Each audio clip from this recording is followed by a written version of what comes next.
Sulit membayangkan tempat yang ditumbuhi lumut ini.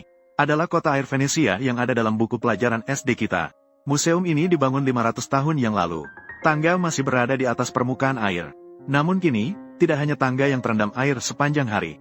Bahkan dindingnya pun telah terkikis dan hancur. Konon, seluruh kota ini sangat bau. Pada awalnya, pemerintah berusaha untuk mengatasi masalah ini. Menghabiskan hampir 50 miliar pound. Pada tahun 2003, setelah 15 tahun pembangunan, sebuah dinding penahan air laut dibangun. Proyek ini dinamakan Proyek MOS. Untuk mencegah banjir di Venesia, insinyur merencanakan untuk menghalangi 3 muara air penting. Membangun fondasi beton raksasa di dasar laut. Kemudian mendukung serangkaian pintu air baja yang besar. Ketika air pasang terlalu tinggi, pompa udara akan memasukkan udara ke dalam pintu air. Memaksa pintu air perlahan-lahan terangkat membentuk dinding penahan air yang sempurna. Menghalangi muara air agar pasang tinggi tidak masuk ke Laguna Venesia. Setelah air surut, pintu air akan kembali terisi air laut. Tenggelam kembali ke dasar laut, tersembunyi di tempat yang tidak terlihat. Agar proyek ini berhasil, pertama-tama, pekerja harus menggali sebuah ruang di dasar laut, agar dapat memasang dinding penahan air di setiap muara air. Kemudian mereka menenggelamkan 27 blok bilik kedap air di dasar laut, dengan tepat menempatkan penghalang di muara air. Selanjutnya, mereka merakit 78 pintu air baja yang terpisah. Dan ukuran pintu masuknya sempurna cocok. Untuk hati-hati menempatkan setiap pintu pada posisinya, mereka menggunakan crane yang ditinggikan. Crane harus menyelaraskan batang jangkar dengan lubang jangkar yang sesuai di bilik kedap air. Kemudian perlahan-lahan menurunkan pintu air. Di dasar laut terdapat sebuah cekungan berbentuk V, yang mengarahkan batang jangkar untuk terhubung dengan baik. Mereka harus mengulangi proses ini dengan sempurna sebanyak 78 kali di arus laut yang berbahaya. Proyek besar ini tidaklah sederhana. Tahap pertama adalah menempatkan bilik kedap air besar untuk dinding penahan air, setiap bilik berat 2,3 juta ton, hanya untuk membangunnya akan memakan banyak jam kerja. Kemudian menggunakan kapal untuk menyeret dasar beton ke saluran dan menenggelamkannya. Selanjutnya adalah memasang dinding penahan air yang paling kompleks. Bagian ini dilakukan di galangan kapal split yang berjarak 360 km. Dan setiap pintu air dimulai dari lembaran-lembaran baja. Ukuran mereka harus sangat presisi. Jika ada satu pintu air yang lebar 1 inci, maka tidak akan bisa dipasang dengan tepat. Jika pintu air tidak cukup lebar, maka tidak akan bisa membentuk segel yang sempurna. Air laut secara alami akan merembes masuk melalui dinding penahan air. Selama ada satu kesalahan pengukuran, seluruh rencana proyek akan hancur. Oleh karena itu, mereka menggunakan mesin pemotong plasma CNC untuk membantu mereka mencapai akurasi maksimum. Untuk menghindari pemuaian dan penyusutan akibat suhu, mereka memotong setiap lembar baja di dalam air. Suhu tinggi 10.000 derajat Celcius dapat langsung menembus lembaran baja. Sementara itu, aksi air akan mencegah bengkok dan melengkung akibat suhu tinggi. Kemudian robot dan manusia bekerja sama untuk mengelasnya, membentuk sebuah pintu air seberat 330 ton. Lalu dikirim ke Venesia untuk dipasang. Transportasi jalan dari Split ke Venesia berjarak 643 km. Di tengah perjalanan, harus melewati pegunungan Slovenia. Jika ingin mengangkut pintu air dengan truk, mereka harus menutup puluhan jalan. Jadi, para pekerja tidak punya pilihan lain. Mereka hanya bisa menyeret pintu air menggunakan kapal melintasi Laut Adriatik. Mereka mengangkut pintu air seberat 4 hingga 330 ton sekaligus. Namun, memasukkan lembaran baja berat ini ke atas kapal juga bukan hal yang mudah. Oleh karena itu, mereka menggunakan 2 truk remote control khusus yang dapat mengangkut 300 ton. Dengan sistem hidrolik, mereka mengangkatnya dan mengangkutnya ke atas kapal. Berat yang besar pasti akan membuat platform mengapung tenggelam. Dan konsekuensinya dapat dibayangkan. Pintu air seberat 330 ton sangat mudah menyebabkan kapal miring dan terbalik.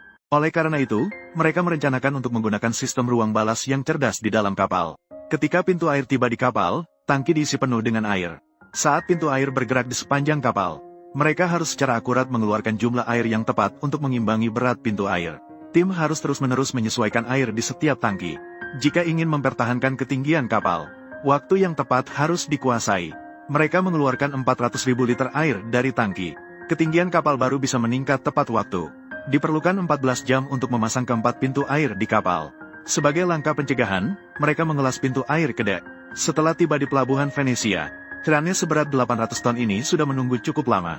Ini dilengkapi dengan 4 jack hidrolik yang sangat kuat. Bisa menangkap dan melepaskan tali mobil kaki untuk menempatkan pintu air.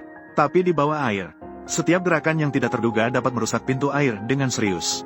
Ketika pintu air yang berat mendekati ruang kedap air, jika turun terlalu cepat, dapat menyebabkan efek piston pada air laut di bawah, memaksa kolom air bertekanan tinggi masuk ke dalam rantai kaki yang terhubung. Ini dapat menembus dasar rantai kaki. menyebabkan air laut bocor masuk ke dalam ruang kedap air yang berisiko bagi pekerja. Ini adalah bagian terpenting dari keseluruhan proyek. Keempat, jak di crane harus bergerak secara serempak, agar dapat mempertahankan ketinggian yang sama saat pintu air turun. Baut besi pada pintu air harus masuk dengan sempurna ke dalam alur V di ruang kedap air. Setelah penyesuaian terus-menerus, perlahan-lahan menempatkannya dan mengunci. Satu pintu air sudah terpasang dengan sempurna. Namun ada beberapa daerah di Venice Lagoon tidak bisa menunggu sampai dinding penahan air selesai dibangun. Terletak 24 km di selatan Venedik, terletak sebuah desa bernama Chogia. Itu dibangun di atas jaringan kanal seperti Venesia. Namun banjir di sini semakin sering, sehingga sebelum insinyur menyelesaikan pemasangan dinding penahan air, bangunan di sini sudah rusak hingga tidak bisa diperbaiki. Oleh karena itu, mereka terpaksa membangun sebuah dinding penahan air darurat untuk memberikan lebih banyak waktu bagi kota kecil yang cepat tenggelam ini. Jadi, insinyur membangun sebuah proyek MOS kecil. Jika ingin menyelamatkan sebagian besar kota kecil Giudecca, cukup menghentikan satu saluran air agar tidak terendam. Untuk mencapai tujuan ini, mereka membangun dua set sistem pintu air yang disederhanakan. Di kedua ujung saluran air diletakkan satu set dinding penahan air, sebagian besar waktu tersembunyi di bawah air. Sama seperti pintu air proyek MOS besar yang sedang dibangun. Ketika ramalan cuaca memperkirakan pasang akan datang, dua motor hidrolik akan mengangkat dinding penahan air dalam waktu singkat, 8 menit. Hanya untuk melindungi saluran air ini memakan waktu 6-7 tahun.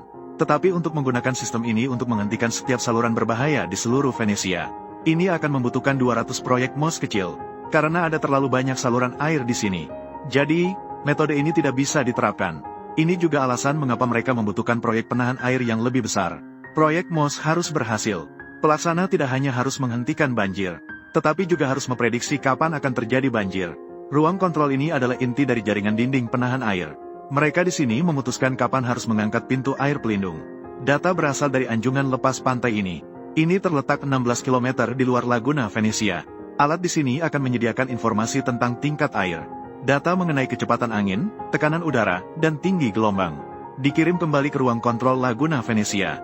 Kembali ke lokasi pemasangan pintu air. Pekerja sedang bersiap untuk memasang sisa pintu air.